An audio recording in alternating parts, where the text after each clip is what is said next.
Welcome to A Canadian Investing in the U.S., a podcast and YouTube channel focused on Canadians buying real estate with host Glen Sutherland. Welcome to a new episode of A Canadian Investing in the U.S. with Glen Sutherland. This week, my repeat guest is Joe Evangelisti. Always like to have Joe back on every once in a while. Tons of value. When you're listening to this one, you're like, hey, I like this. We had him on a year ago, episode 319. We had him on 4 years ago on episode 170. So we've done a few of these over a few years. Joe, for people who are like, don't remember these episodes, you want to give them a bit of a recap of who you are and what you do? Yeah, sure. So Joe Evangelisti, I'm out of South Jersey, or right outside of Philadelphia, and in New Jersey. And I have been in real estate for, man, almost 20 years. And I keep saying 18 or 19. I think it's almost 20. And I've done a lot of what you can do in real estate. I've done fix and flip, brokerage, buy and hold rental properties, commercial development, residential development, new construction, rehabs, you name it. So pretty well versed in the real estate world. And now I spend my time between doing active deals myself and helping others do deals alongside me, like joint venture partners. I have coaching clients that I like to joint venture with and do deals. So, I have a wife I've been married to for almost 20 years as well. And two beautiful girls, 13 and 16-year-old girls. So very blessed, very grateful, and very happy to be here. So thanks for having me on. Awesome. And like, I think I told this story last time I was in there, but like, I still remember sitting in down in Cape Coral, Florida with you, and I mean, we might have been in Fort Myers. Anyway, we were down there in that area, and it's one of the Joe's a good person to bounce ideas off. You can tell he's a coach. Like I remember back then, even myself, I was contemplating doing a couple different strategies, and he was a great guy to bounce some ideas off of and get some like valuable insight. And I still remember that, right? Because I appreciate that, man. Thank you. Because when you're trying to make big decisions, big life changing decisions, or big strategy changing decisions, which turned out to be big life changing decisions, it's good to bounce your ideas off of someone who's been there, and especially with Joe starting with like, you're doing flips as well. And then, move to like the multifamily, and then the, land what do you call it? Redevelopment, rezoning, or that whole thing anyway. Land entitlement. Yeah. Entitlement. That's the word for it. So anyway, it's good. I still remember the conversation. It was a really good conversation that helped me, with some of, just at least contemplate different things that I was thinking about at the time, and like, different angles. And, sometimes you're like, what about this? What about that?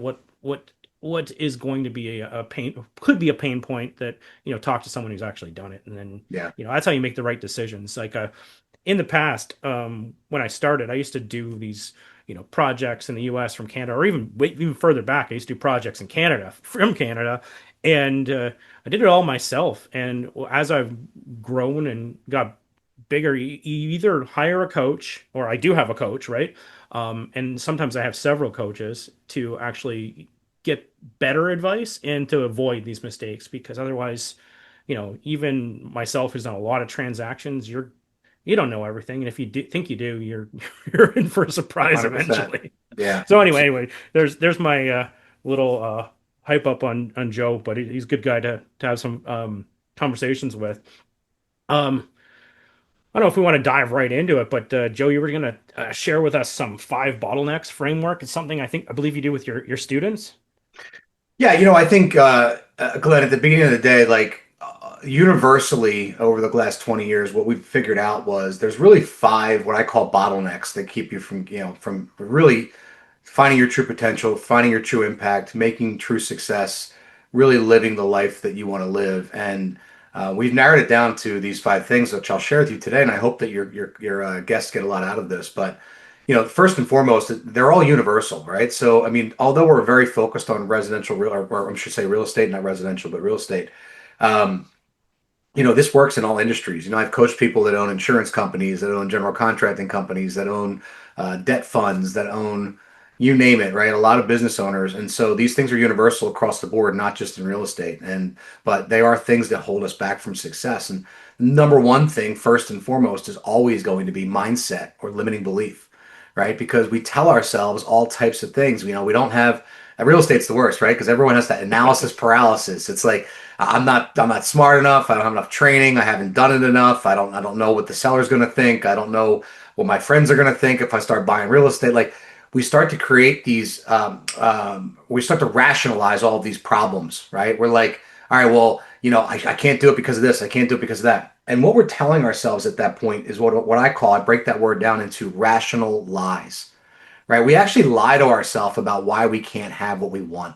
We can't have what we dreamed of. Glen's doing all this stuff and I'm not doing anything, and he must be better and smarter and faster and more connected than I ever would be, right? And so therefore I stay stuck and I don't take action, and I don't take and put one foot in front of the other, and I create no momentum. And so the first thing we try to overcome is this mindset stickiness that's keeping us stuck in the same place that we're at today, that we were 12 months ago, 5 years ago. So many clients come to me and their regret is, I'm 55 years old and I didn't accomplish in the first 30 years that I wanted to. And I feel the clock is ticking, right? I got 10 years to figure this out, and I have to tell them good news and bad news, right? Good news is 10 years is a long ass time and you're mature enough to handle the growth and you're probably ready at this point. Bad news is you can't get the time back, so we can dwell on that or we can focus on the next 10. And so at that level, we really have to peel back the curtain and figure out what's keeping you stuck. What keeps you thinking that's your limit? What do you think is your limit? How are you willing to communicate, to delegate, to work with other people in order to unlock these limiting beliefs? And really, that's the first part. So I put people through a mindset audit effectively, right? Because what I believe is what I can achieve, right? Or better yet, I think what Henry Ford said was what the mind can conceive and believe, it'll achieve, right? And I say this all the time. People conceive of shit all the time. You probably had 5 good ideas this morning before breakfast. Maybe. Right? We all conceive of things. So why don't we all achieve the things we conceive? And it's really that center right there, that belief, right? If I don't believe I can achieve it, then it just becomes a pipe dream. Oh, wouldn't it be cool? Maybe one day. Oh, it would be awesome, right? These are all conceptions of a reality that you can have, but we don't get it because we don't believe we can get it. So we really have to unlock that belief that you're capable of what you think you're capable of. And if you're doing an audit on that, like where my head goes is, you listen to a podcast, you get like, hey, you know what? I need to figure out what my limiting beliefs are. Yeah. But it's not like there's got to be some probing, or is that how does this go? Is it like a conversation where you just keep going deeper and deeper? Because if you said, hey, what are your limiting beliefs? I think a lot of people wouldn't, be able to just list them out. Are you looking to invest in the US? Are you looking for a coach that has been doing this for much more than 1 year? In fact, doing this for almost 10 years? Do you want to do one-on-one calls? Do you want to actually have someone looking at your deals and actually thinking and worrying about your projects? If that's of interest to you, I'd love to get on a phone call with you. Go to glensutherland.com or at CanadianInvestingInTheUSA.com and schedule a call. We'll just do a quick 15 minutes, see if it works for you. No. And that's a great question. I'll tell you, it definitely takes longer than this podcast. But one of the best and most poignant and quickest questions to get results is, what do I want? Right? I hired a coach. A lot of guys know this guy, Sean Whalen. He's a big, personality online, big, influencer, but also a great coach. And he was a friend of mine at the time, and this is going back years. And I said, Sean, I need to get my shit together. I need to come visit you. And he goes, yeah, no problem. Wire me 10 grand and come out next week. All right, cool. So I wire him the money. I go out there to coach. I sit down. This is a friend of mine, right? We have breakfast the first day, 8 a.m. He looks me dead in the eyes and he goes, why are you here? And I'm like, oh, no, bullshit. Why are you here and what do you want? And he goes, we're going to figure that out before we leave today. And that's what we did. We spent 8 hours whiteboarding. What do I really want? Why am I showing up? What do I want out of life? And I think that's one of the biggest challenges that people get a sticking point, is they don't define what they want. No. And so that's why I'm never happy, because I'm always moving the goalpost, right? So the first thing, believe it or not, is reverse engineering limiting beliefs, is what do I really want? Not what Glen wants, not what my wife wants, not what my parents thought I should do, not what my friends think I should do. None of that. What do I want? And then when I can be crystal clear about what I want, now I can start unlocking. Okay, what's stopping me from getting there?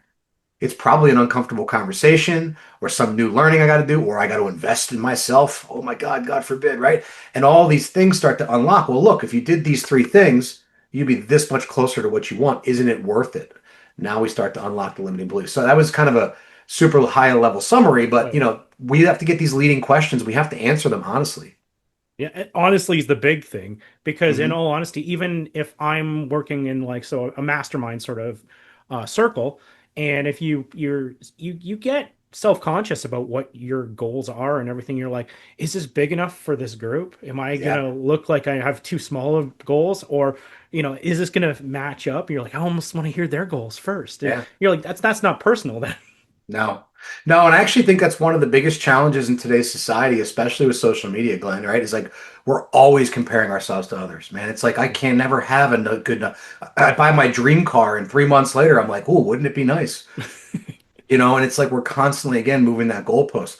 So I think that the quickest way to peace and certainty and confidence in yourself is defining who I want to be and not who that person wants to be, and be okay with that. It's funny, when you meet those people that are truly at peace and successful and happy with where they're at, they don't care what you're doing. They're not paying attention to the competition. They're not looking around. They're looking within. Wow, powerful stuff. Yeah. Okay, what's the second one? Yeah, so the second one is, and I start with this analogy, right? Let's say you want to plan a trip to vacation. Let's say you're going to go to Mexico, right? Okay. Most people, when you ask them about their trip to Mexico, they know how they're getting to the airport. They know what plane they're flying on. They know what seat they're sitting in. They know if they have a window or an aisle, right? They know how they're getting from the airport back to the resort. They have resort picked out. They know their room, right? Do I have an ocean view? Do I have a courtyard view? Do I have a pool view? Maybe I got cheap and I got a dumpster view. I'm looking at the alley. They know where they're going to dinner every night. They know what their excursions are going to be like. They got backup plans for backup plans. Oh, if it rains, we're going to eat here. If it's nice, we're going to eat here. Ask somebody what they want. Ask somebody what their dreams are. Ask somebody what their outcome is that they're trying to reach. All of a sudden, it's gray, right? It's like, ooh, I wish I had. No, I wish. What's the outcome? What are we striving towards, right? And so the challenge is to get people to be as excited and passionate about planning that vacation as they are about planning their lives. Because now when I know what's point B, and now we can really define what's point A, it's the same concept. I can reverse engineer getting you there because I'm being really honest about where there is, and I'm being really honest about where we are today. And now all I got to do is close the gap. And that's kind of a simple exercise that just not enough people do. They don't define what they really want, and then they don't reverse engineer how to get what they want. So their goals become these like unseen, unreachable, untouchable, maybe one day things, and then they wake up and they're 55. Like when you're doing these initial conversations with people, is usually that the answer to this? Like, initially, just I want a certain amount of money. A lot of stuff is based off money, right? And let's not sugarcoat it. Financial freedom creates the other freedoms. Right. Right? Like you're not going to get geographical freedom or freedom of purpose or freedom of relationships or freedom of time unless you really decide how to define the financial freedom aspect of things. And so when I can stop worrying all the time about money, now I got to start to control where I do what I want to do, who I hang out with, when I hang out with them, what I'm doing while I'm hanging out with them, right? So that in itself creates more peace. But you're right. Most people don't have a definition of what success is, so it constantly feels like I'm chasing. So when we're trying to build this, your picture of what this is going to look like, it should have like a money element to it, and it should probably have a lifestyle. So it's almost like, when you do your, like, I like to set annual goals, and so it's like health, Yep. wealth, and relationships. So Yep. your life goals should probably be the exact same Yeah. sort of thing, like to look at how this looks. And even like for myself, I like to picture what I do with my wife. Like, did we both have the time freedom to go for coffee every 100%. morning? Like, just Yeah. the whole, how does that Yeah. look, and what do I need to do in order to free that up? Because I need Yeah. this the time. If I'm sitting at my desk working all the time, that's not going to do that. Well, I tell you who said that very, very well, and I love this concept is if you've heard of Dr. Ben Hardy, he's the guy that wrote 10x is easier than 2x, and Yep. the other two books I can't think off the top of my head, but his newest book is called The Science of Scaling. I just What read that Ben, one. you read it? That was my Christmas break book. Love that book, right? And so Yeah. I got the opportunity. I was really blessed to have the opportunity to be in a very small room with Ben about a year ago, Yeah. and before the book had been released, and he explained it all like PowerPoint wise and like going through it. I was like, man, thank God I heard it described through you because I don't know if I read the book, I would get that much detail. But, really the concept of high level is thinking about your life almost like the old school radio dial, right? Where, if you had 100 points on the radio dial, maybe 10 of those were actual radio stations, right? Right. And so when I hit my radio station at 102.1, the music comes on, right? But I hit 102.2, what do I get? I get static, I get noise.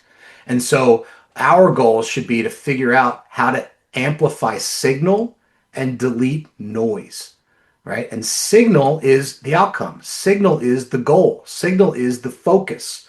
Noise is everything else, right? It's that guy that wants to pick your brain and take you out for coffee. It's some deal that doesn't make any damn sense, but you're trying to make it make sense in your head. It's buying another car when you just bought your dream car. All that stuff is noise, and it's meant to deter you from really dialing in on the radio station that you want to enjoy. And so when we can start to separate noise from signal, your signal is spending quality time where and when you want with your wife. That's a signal, right? So now it's like, how do I get more of that signal and eliminate the noise along the way? And that's really the secret of getting closer to your goals. Yeah, that first half of that book, it really made me think too, because you think you want to, create as many streams of income as possible, and you just keep doing that. Like that's what all the books say, like diversify, have so many streams, and then you realize that you're diluting like your brand, you're diluting your time, your focus, and you're working on like 10 different things at once, where if you did one thing, you could do a lot better. Well, and I think just to add to that, especially in the real estate world, I'm a victim of this. I've spent 20 years doing this, right? Chasing transactions instead of chasing recurring revenue, right? So what I mean by that is I can make a lot of money by doing a lot of deals, right? Or I can make a lot of money by doing not that many deals at all, right? So why not focus on the ones that make me the most amount of money and take me the least amount of time, so I can maximize the amount of outcome that I get, and then take that money now and turn it into passive income through loans or investments or crypto or gold. I don't care, some kind of asset that's going to appreciate. So the rich, the true secret to the rich is they have their money making them money, right? And a lot of us, we convince ourselves that, oh, my money's going back into the next deal, the next deal, the next. Yeah, maybe that's true, but that's just transactional. Now I'm just rinsing and repeating my own cash, where I could put that to work and I could make automatic income. And that's my ultimate goal at this level, is get enough cash deployed where my interest pays my living expenses. Oh yeah, I think that's everyone's goal. I think the people just go about it the wrong way. They 100%. They want to have the the cash flow, but they don't realize that there's a whole lot of work involved in just rental cash flow, right?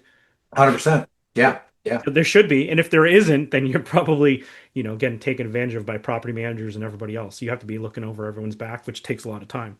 Yep. Anyway, yeah, no, I can't agree with any of that more. I mean, I think the real estate is a fantastic wealth building engine, but you really got to focus on what's the holistic versions. Like, so much goes into real estate. It's not just rental properties. It could be hard money loans. It could be partnerships. It could be development opportunities. It could be contracting or construction management, entitlements, like we talked about earlier. Real estate involves so many things, and I think if you get good at a handful of those, you can create a real life that you're proud of.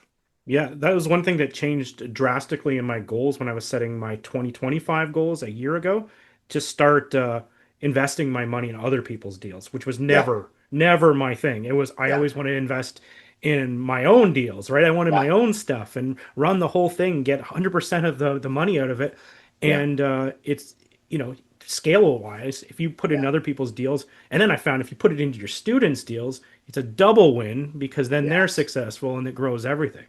Did you know that there are more lending scams in the United States than anywhere else? I've actually come across many of them myself, and some of them are very good at looking legit. If you're interested in a list of lenders, please go to my website and get a list of verified lenders at CanadianInvestingInTheUSA.com/lenders. Well, on top of that, let's look at a win-win situation. What if you put it in? You're probably doing this, but this is for your audience, not for you. Yeah. What if you put it into your students or your JV partners' deals and you split the equity? Yep. Right. And you're the one bringing the capital, but they're doing all the heavy lifting. Now I can sit, and I've been doing this for years, just kind of quietly on the side. But now I can turn around and I can start to make profit off of deals I've never even seen. I've never even stepped foot in the deal. I just sold a house in Philly We didn't make a lot of money because the market got funky there, but I never went there. I was never there, and so like that's what I mean by, trading that time for money and investing, getting that money back. Yeah, but like in a lot of cases, like you're not starting with a lot of money, so you have to do the real estate, you have to do the Correct. hustle, you have to go through all those parts in order to get the wealth to be able to invest it. But it's like, step two is to redeploy that money and, help other people grow theirs. And Love it. honestly, when you were starting, you were getting money from people who were at that phase in order to grow Yeah. your own business. Yeah. And I look back at how much money I made them and I go, damn, why did I do all that work and stress and anxiety? I could be doing this. Yeah. So. Number three. Let's keep All remembering. right, so we want to run through it. The number three piece is I call it checking your toolkit. Right. So like when I was in the military, I was in the Seabees and I was a builder. I basically built stuff all around the world. And so if I had to deploy to, let's say I'm going to the desert, I'm flying a plane, I'm landing in the desert. I need to have all my shit in a row before I get there, right? I can't go to Home Depot in the desert. There's no Lowe's, Yeah. or whatever you guys have, Menards or something. But, like, I don't know. Is that a Canadian thing? No, it's a U.S. thing. Oh, I is know it? Menards. I use them all the time, but no, it's an American thing. Just I think trying it's to a relate to Northern your American audience. I thing. don't know what you guys have out there. Yeah. Anyway, I got to make sure when I leave, the base in the United States, I have the right people, I have the right tools, I have the right materials, I have the right game plan, I have contingency plans, I have it all figured out because I don't get to figure it out when I get there. And so it's the same thing in our business. The problem with technology, frankly, Glenn, today is I believe a lot of technology makes our job harder. It just makes it more complicated. And then really good technicians who know how to find deals and negotiate deals and talk to sellers and build good teams and coach bird dogs and all that kind of good stuff. Yeah. We find ourselves spending time doing software crap. How do I make go high level, trigger the new thing? And so the challenge has to become, how do I simplify it so that I'm only operating with the minimum viable activity to get the result? I used to have a mentor years ago who would walk into like a mastermind meeting with a notepad, and I started doing this myself because it works. I'd walk in with a notepad, a pen, and a phone. And he used to say, if you can't make 100 grand a month with a notepad, a pen, and a phone, then you have no business with any type of software. There is no process. There's no system. Nothing's going to do it for you if you can't do it with those three items. So a lot of times it's simplification or the process of elimination, right? Because professionals get better by learning how to say no and eliminating things and understanding where the end game is going to end up, because I can do deals with the minimum that I need and not try to overcomplicate things. So your toolkit is extremely important. I could bring too many tools and weigh the plane down. I could not have enough materials when I show up. I got to be really prepared for how my business operates so that I can create simple systems inside of it. And so again, we'll do a toolkit audit. What are you using? What's working? What's not working? What are you not using that probably would work, but you don't log in and press the button, right? Because none of this stuff's going to do it for you. You still got to be integrated. And then from that point, we can learn how to delegate and scale and all those good things. But we want to see consistent transaction deal flow before we get fancy and start looking at shiny objects, which is the death of most businesses today, as they're constantly chasing the push button, easy button, right? Where is that thing at? I got this little 10x button behind me when Grant Cardone was not that he wasn't that popular back in the day. Yeah. And you press it and it's the easy button. It says do the work. It's like there's no easy button. Just do the work, but do the simplistic work that gets you the results. Yeah, that makes a lot of sense. And I even encourage people, don't spend the money until you are making money. Like a lot of times you can start with just some Google Sheets and get it going, or a notepad and a paper, right? Like you can do this, and then when you're making money, you can. But the thing is, you just nailed it too, though. Like I've gotten, you get all the AI stuff. I get so excited about it, and I just keep adding more and more stuff in. And then what happens is something changes in the business, and the whole thing breaks. And it's sometimes entire days that are wasted. Trying to solve it. And some things I can push off to the IT team to do, and sometimes it's like it's up to me to fix, and you're just like, that was a waste of time. Yeah, we build all these complex softwares. Like I'm custom building AI software for off-market commercial deals right now. Yeah. Right? It's been 3 months. They're trying to dial it in and figure it out. Dude, I go on LoopNet and I do a search. I can make 3 offers in an hour. Yeah. And it's like, okay, well, is it really making life easy? Maybe it does down the road when it gets better and it's situated, but still, just a little bit of my own presence and input, and I'm getting 10x the results than that machine's getting right now. Now, I'm sure it's going to get better, but learn how to do it first before you try to teach AI how to do it. Oh yeah. Yeah. I think that is also like learning how to do it, like nailing that is this is probably not the right way to do it, but like I started off doing my own property management on owning property in my own city. Mhm. You get to realize how horrible and terrible that job is, and you appreciate the other people that are doing it, and you understand how timelines can completely go out of whack. Like, oh, 100%. they're just doing trim, and you're like, that should take them an afternoon, and Yeah. I've done trim before. Yeah. Great. Yeah. Yeah. Yeah. You're spot on. Yep. Um, yeah. I guess go on to four. All right, number four. I call it the rule of 168, right? And All so, right. rule of 168 is universal. Again, all these are universal. I'm going to keep saying that, but we all have 168 hours in each week, right? And all these people that we look up to, I don't care if it's Ed Milet, Elon Musk, Andy Frisella. These are just the guys I think about on podcasts. But Yeah. like, we look at them, we think, wow, they're so successful. And guess what? They have the exact same time in a week that we do. So you ask yourself, well, wow, how did they get there? How does Elon going to be worth $1 trillion, right? Like, he's got the same 24 hours. So the fact of the matter is, we have to start to focus on where our time is being spent, right? It's just like having an investment account, not paying attention to the money that's in it, and all the fees are getting sucked out of it, and then you're like, I got no money left, right? Like, we gotta pay attention to our calendar the same way we pay attention to our money, because time is actually, in most cases, people argue, but it's more important than money, right? Money comes and goes. I don't know about you, Glenn. You ever lost money on a deal? Yeah.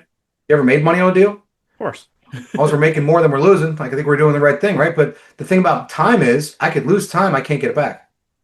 I could spend time doing something that's completely worthless, designing software, whatever, and then it doesn't work, and it's like, holy shit, I could have used that same 25 hours to just put offers in, and where would I be today?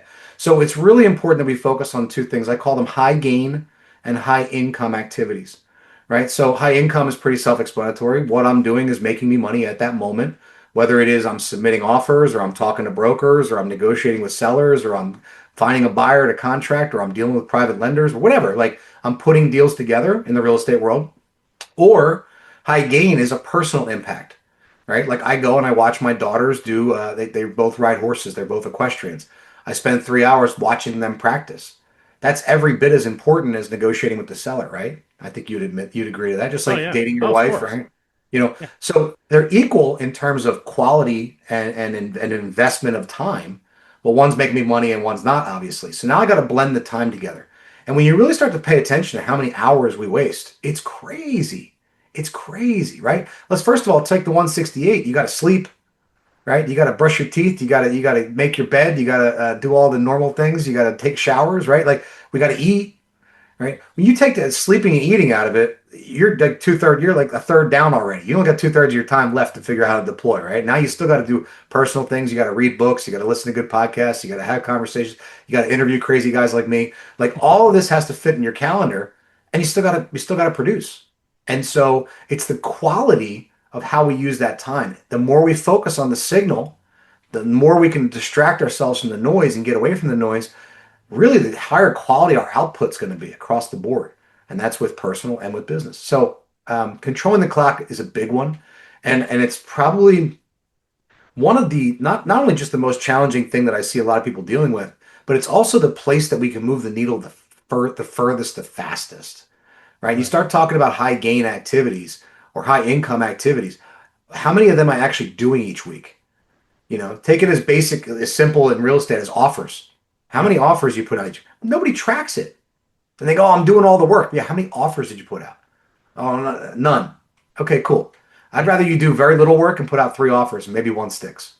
Yeah. You know, Yeah. because that's the high income activity, is the actual offer. It's not going and find the data or searching LoopNet or talking to the broker. None of it matters until the offer hits hits the street, right? So tracking what's really moving the needle for us and making sure we're improving upon that, and then eventually turning that into a toolbox or a system where we can delegate it, because we've done it so many times.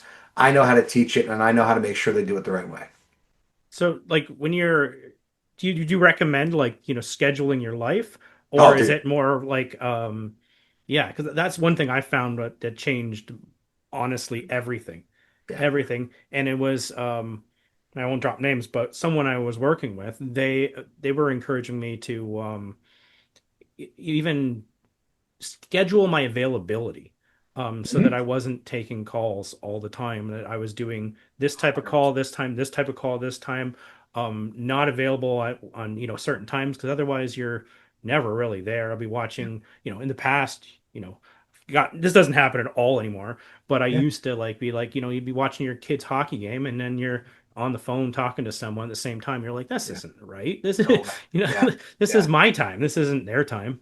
Well, and proper scheduling to your point, and yes, yeah, to answer your question, yes, it's 100. I always tell people, show me your calendar. I can almost tell you your net worth, right? Because your calendar is going to dictate the quality of impact that you're having on a daily basis. And if you're running and gunning with no calendar entries whatsoever, man, you're what I call a secret arsonist. You know what that means? Right? So like I call these people secret arsonists because they have their big ass to-do list and they work off of that and they just do it whenever they can and then they get interrupted 100 times a day and the doorbell rings or the phone rang or the dogs are barking, right? And then at the end of the day, you did all this shit and you pat yourself on the back. Oh, I got so much done today, right? You really didn't do anything. What did you actually do? And then what happens is the next day they put the fire out, and the next day they run around the building, they light the fire again. That way they can just tell everybody how much they put out because they're always so busy. It's like, no, if you're really, really scheduled, right? I can be 1000% present, sitting here talking to you, teaching this thing that I teach to my students. I'm with you. The texts are going off somewhere. I don't know. I'm sure I got 55 emails since we got on this call. Am I sitting here and checking my email while I'm talking to you? No. It's the same when I'm with my kids. It's the same when I'm on date night with my wife because I have scheduled time to do those things. Yeah. So I can get off of this call. Yeah, maybe I check 20 emails before my next call, but I have blocks for doing that. And so the Yeah. more regimented you can be with your calendar, and by the way, personal and business, right? Men, if you're listening, date your wife. You got to have 2 dates a month on your calendar. If you're wondering why you're not, connected, you're wondering why you're not having sex, you wonder why you don't like each other, you wonder why you're fighting all the time, because you're not committed to actually working on the relationship.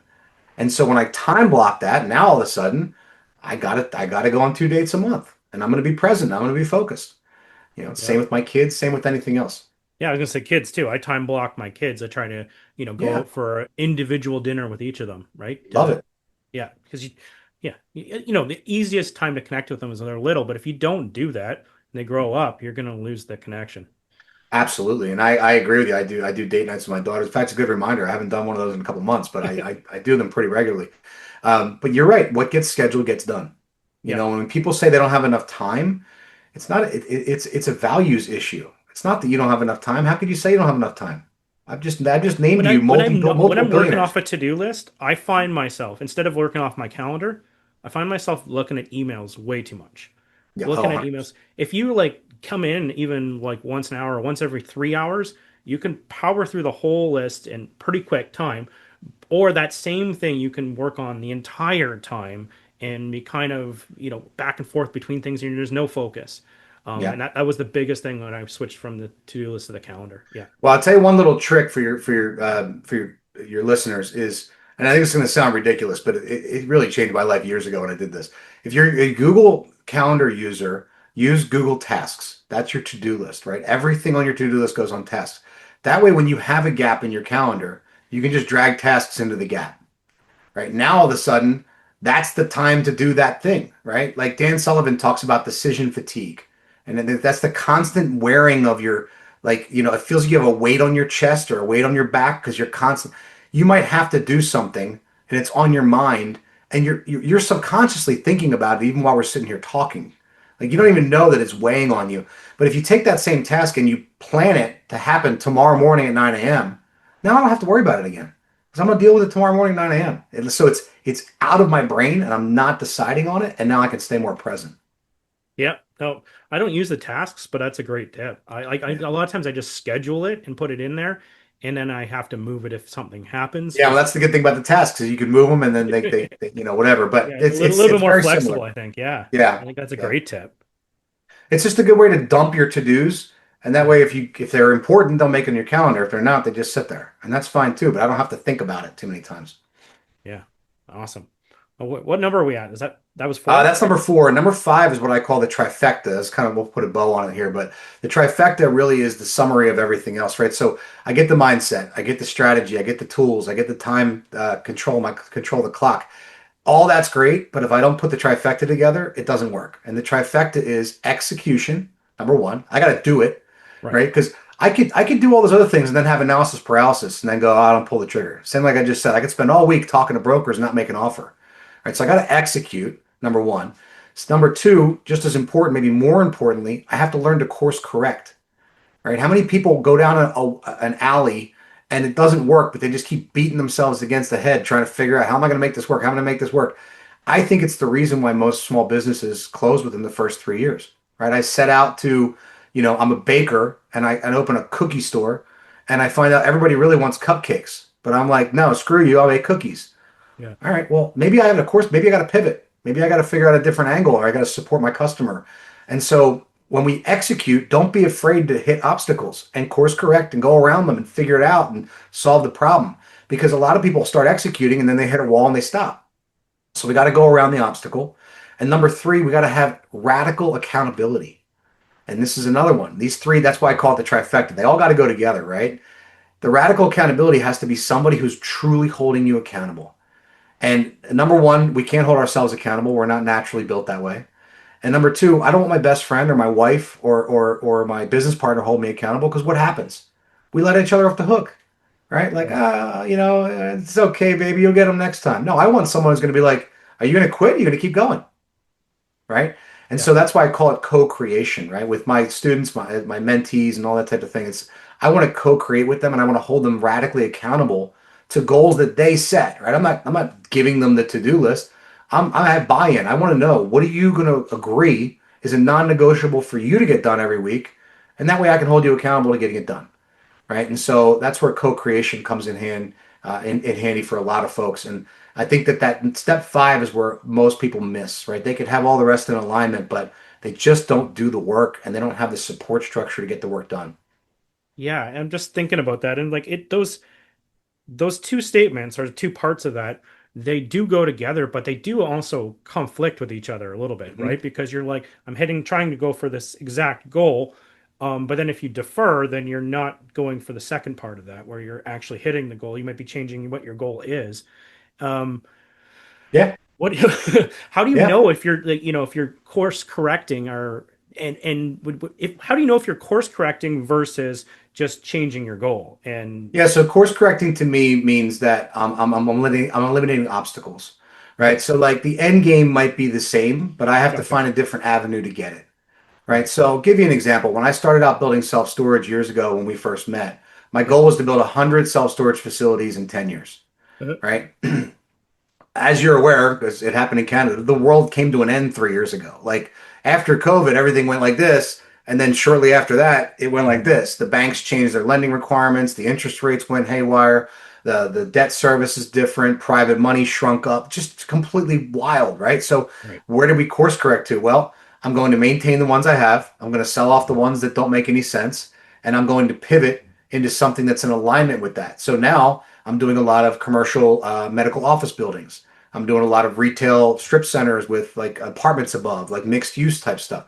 So I'm still in real estate. Yeah. I'm still in commercial real estate.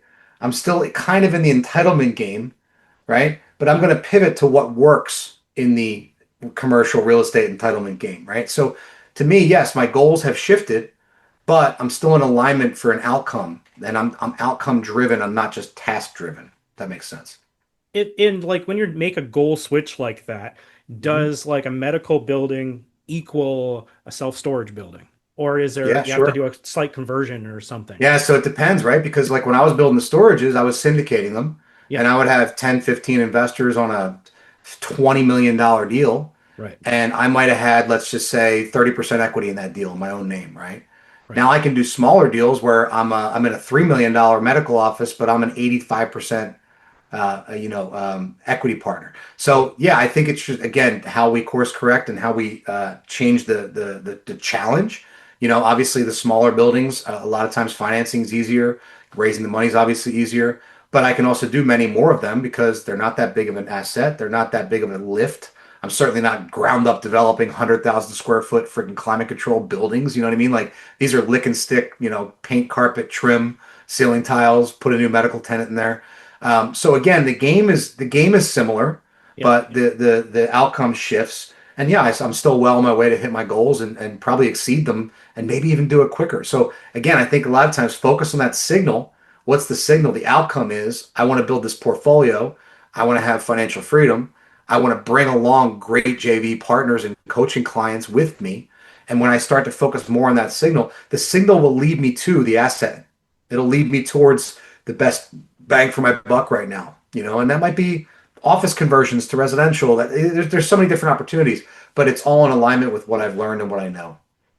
Okay, and I think that goes right back to the start of this whole call, is if you had a really good goal for the end, right? Yes. It's not going to be like that simple goal, which whatever, how many, self-storage buildings you wanted. It's not just that. There's going to be a lifestyle and the whole other picture to it, and you can get, and that way you can sub it out because you need to be able to hit all the other elements of it, and you can, do the math if it's 1.3 to 1 or however you want to calculate it. But if you have a good goal from the start and it's not a really thin, simple number, then it would be easier to pivot, I would think.